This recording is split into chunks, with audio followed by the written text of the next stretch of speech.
So it's been 4 hours since I put the dough in the fridge. As I mentioned before, you can also do overnight. And I've set my oven to 170 degrees Celsius. And now we can actually start rolling our dough and getting it ready to bake. I've got a couple of baking trays with these silicone mats, but you can also use baking paper if you have that.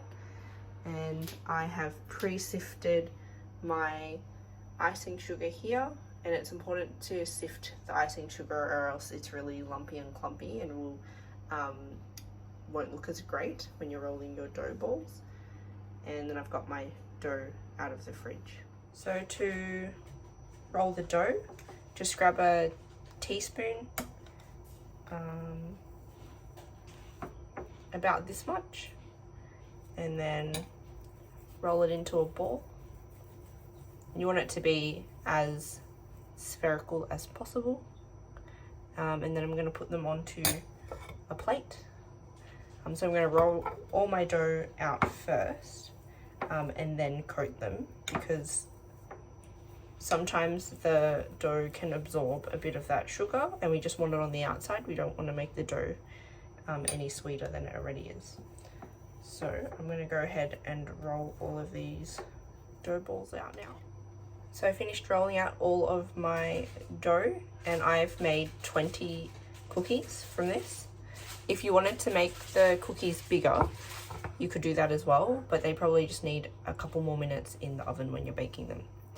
So then you're going to grab your dough ball, you're going to roll it in the icing sugar to coat it evenly till it's quite opaque. You can't really see the cookie underneath.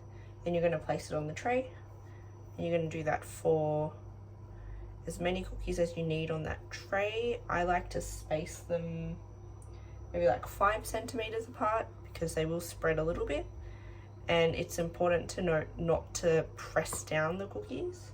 They will spread on their own, so you don't really need to press them down.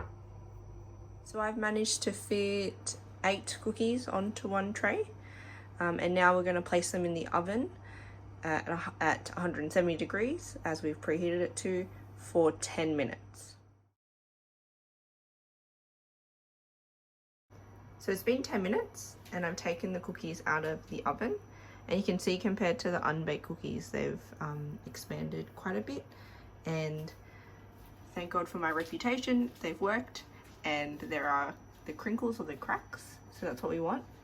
And the next step is to wait. So we've got to wait about 10 minutes for these to cool down a bit, and then they can be eaten.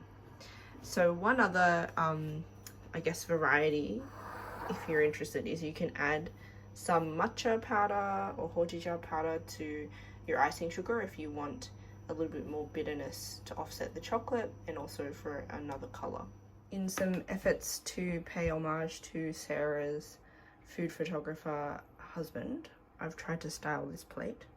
But all my cookies are baked now. You can see the matcha ones and the regular ones. And hopefully you found this tutorial super easy, and good luck on your baking adventures.